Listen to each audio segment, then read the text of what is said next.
Hey, what is up guys? Welcome to RAM Overload. Today I'm going to show you guys how you guys can install Android TV on your PC. Okay, and it's really simple to do. It can work on PC or Mac, so whichever device you're on, it will work on either one. So first what we want to do is download Android Studio. So Android Studio is basically the IDE or like the platform where, the platform you use to develop apps, Android apps, okay? And having Android TV being an Android application or, an Android device in a sense, this studio, this program lets you develop on that. So what we want to do is first download Android Studio. Okay, agree to the terms, and then checkbox download. I already have it downloaded, so I'm going to just get it started, but it might take a little while to get downloaded, so just be patient on that.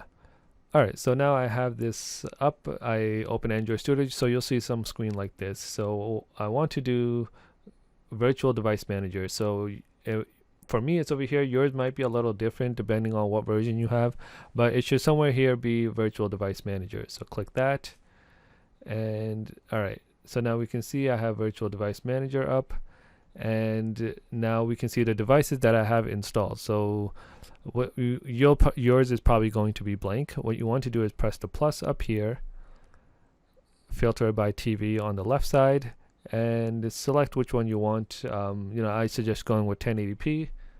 Press next, and then the system image you want to select. So the star will be the one it suggests for you to install. All right, so based off your device and your computer system, it will suggest you one that's best for it. So just do that one. You can rename it to whatever you want. Additional settings. So this kind of might be like a back and forth thing, but you depending on how much storage you have and how much you're willing to give up. If this is a separate machine, you can probably give up a decent chunk, but I'll just keep it to the default for me, right? So let's just keep it to as is. You can increase it, which probably will be better. The other thing you want to do is the default boot is better to have it cold, so let's keep it at that. Cold is whenever you restart it, it does like a brand new start. When you do like a quick one, it kind of saves things on the computer so it can easily boot it later, which eventually does cause issues and performance issues as well. So let's just finish it. You guys can see, so mine was pretty quick because I already have the image installed from my previous one. So yours might take a little while. It takes anywhere up to like 5 minutes to download. It will probably be around maybe 1 gig, right? 900 some megabytes. So just make sure you have that much space. All right, so now let's start it. Let's press play.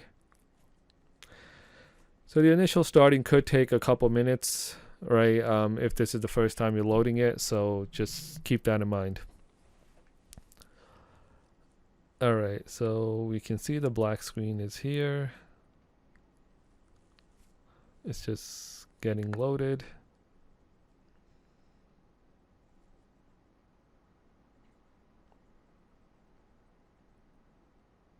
If you want to move it around, you have to kind of drag it from the edges, right, from the bottom or the top.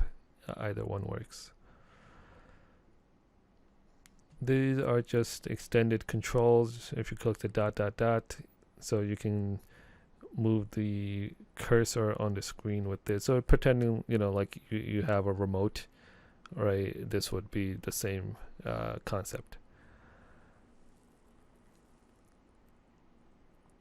All right, you can see it's loading.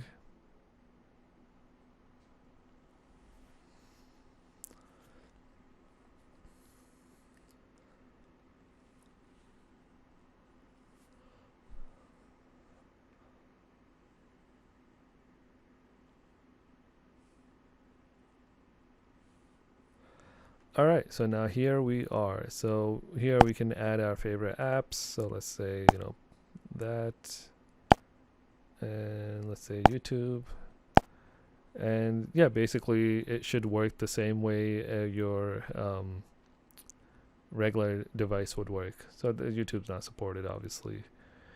So yeah, you can install third-party applications on here as well. So you can Google it, and then you'll be able to see the third-party applications that are available and install those on here, and then view it directly from here.